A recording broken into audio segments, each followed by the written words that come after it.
vestidos de beleza, de esplendor.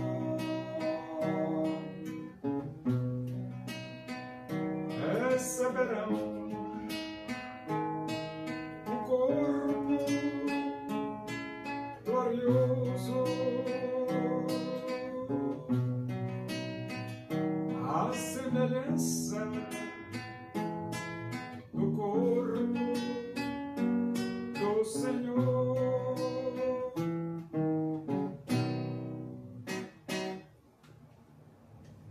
Vamos abrir a Bíblia?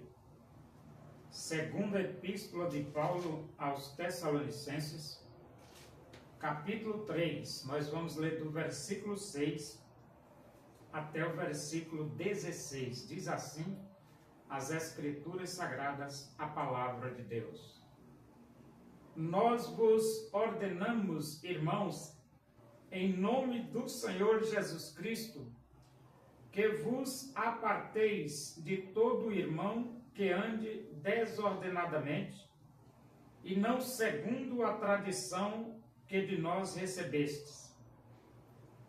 Pois vós mesmos estáis cientes do modo por que vos convém imitar-nos, visto que nunca nos portamos desordenadamente entre vós.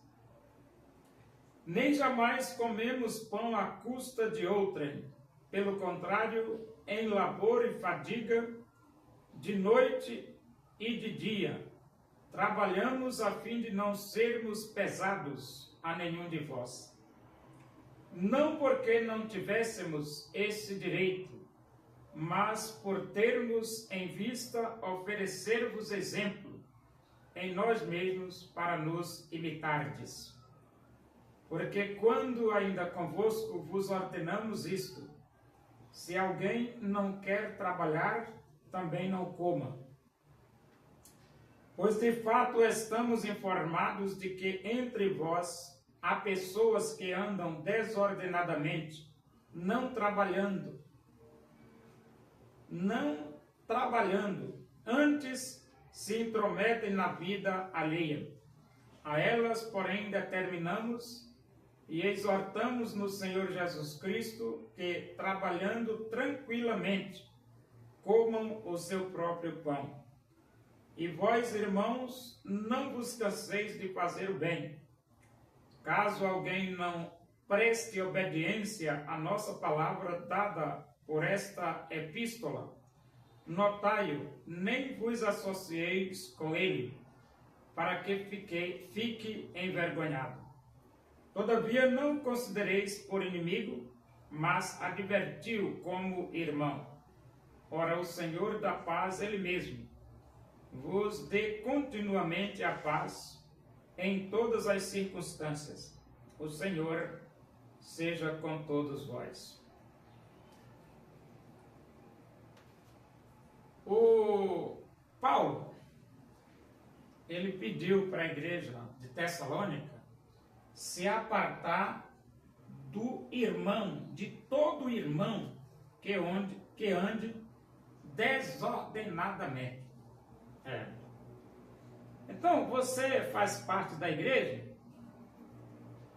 você deve andar dentro da ordem. Dentro da ordem.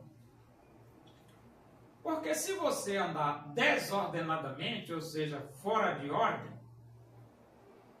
fora dos ensinos doutrinários estabelecidos por Jesus no Novo Testamento, então Paulo vai pedir para se apartar de você. Ele diz: nós vos ordenamos, irmãos, em nome do Senhor Jesus Cristo, que vos aparteis de todo irmão que ande desordenadamente, e não segundo a tradição que de nós recebestes. Então, é muito bom você colocar sua vida em ordem. E ele diz: pois vós mesmos estáis cientes do modo por que vos convém imitar-nos, visto que nunca nos portamos desordenadamente entre vós. Então, Paulo ele chama os irmãos para imitá-lo. E olha que chamar o irmão para imitá-lo, a responsabilidade é grande. Porque Paulo, ele tinha um comportamento exemplar, padrão, de forma que ele podia dizer e chamar os irmãos para imitá-lo. Nem jamais comemos pão à custa de outrem. Pelo contrário, em labor e fadiga, de noite e de dia, trabalhamos a fim de não sermos pesados a nenhum de vós. Então Paulo, ele trabalhou de noite e de dia, para não ser pesado a nenhum dos irmãos de Tessalônica. E ele diz aqui no versículo 9, não porque não tivéssemos esse direito, mas por termos em vista oferecer-vos exemplo em nós, oferecer-vos exemplo em nós mesmos, para nos imitardes. Por que Paulo diz aqui, não porque não tivéssemos esse direito? Porque Paulo, como obreiro, ele tinha direito ao seu salário, porque digno é o trabalhador do seu salário. E quem trabalha, quem planta uma roça é o primeiro a participar dos frutos. Paulo, ele plantou a palavra de Deus na igreja de Tessalônica. E ele tinha direito, financeiramente ele tinha direito de receber o seu salário. Mas ele não reivindicou os seus direitos. Ele trabalhou noite e dia para dar exemplo para os irmãos. Mas o obreiro tem direito ao seu salário, né? Porque quando ainda convosco vos ordenamos isto, se alguém não quer trabalhar, também não coma. Pois é, se alguém não quer trabalhar, também não coma. Pregar o evangelho também é um trabalho, é uma atividade, é uma ocupação. Por isso que pregar o evangelho também é digno de ter o seu salário. Também é trabalhar. Entendeu? E ele diz, porque quando ainda convosco vos ordenamos isto, se alguém não quer trabalhar, também não coma. Então, o obreiro tem direito de comer? Tem. Por quê? Porque ele prega o evangelho. Ele prega o evangelho e tem direito de comer. E eles assim, pois de fato estamos informados de que entre vós há pessoas que andam desordenadamente, não trabalhando, antes se intrometem na vida alheia. Então Paulo aconselha aqueles irmãos que andam desordenadamente, não trabalham, se metem na vida alheia, para eles começarem a trabalhar e ganharem o seu próprio pão. E ele diz aqui, a elas, porém, determinamos e exortamos no Senhor Jesus Cristo, que trabalhando tranquilamente, comam o seu próprio pão.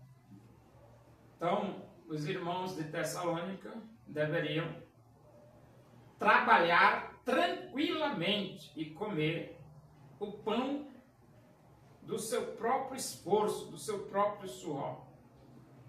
O resultado do seu trabalho. E ele diz, e vós, irmãos, não vos canseis de fazer o bem. Então, fazer o bem faz parte da igreja de Jesus. A igreja tem que perseverar em fazer o bem, ajudar financeiramente as pessoas, dar o apoio que precisa.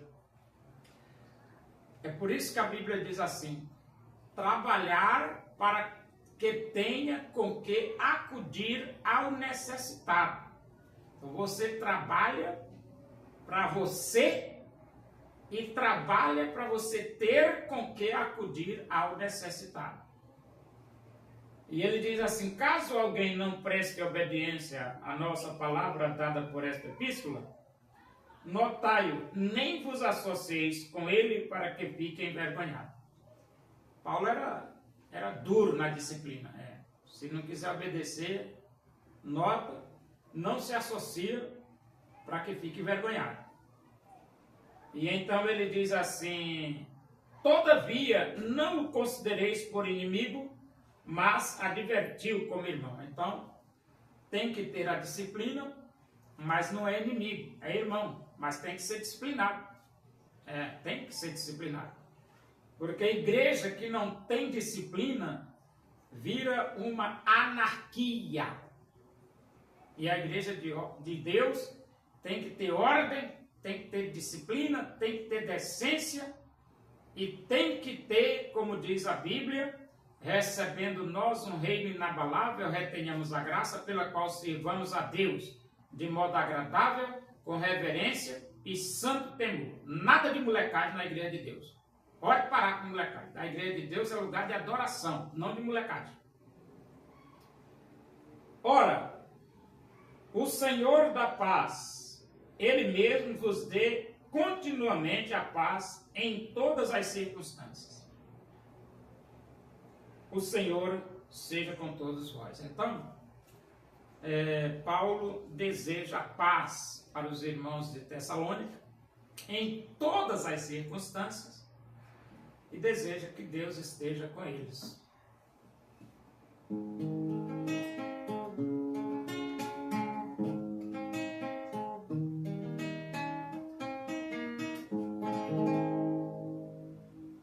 Porque Deus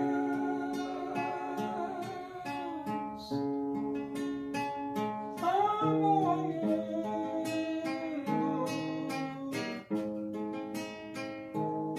e deseja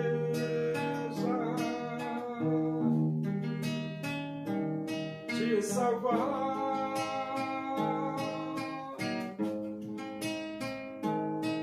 Seu Filho morreu na cruz,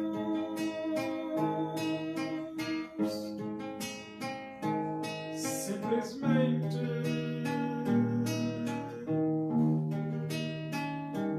por te amar.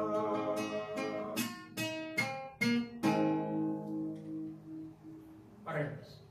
Agradecemos a Deus por esse momento na tua presença e que o amor de Deus, a graça do nosso Senhor Jesus Cristo, a comunhão e a consolação do Espírito de Deus seja com todos nós aqui, com todo o teu povo em toda a face da terra, hoje e para sempre. Amém. Boa tarde, que Deus vos abençoe.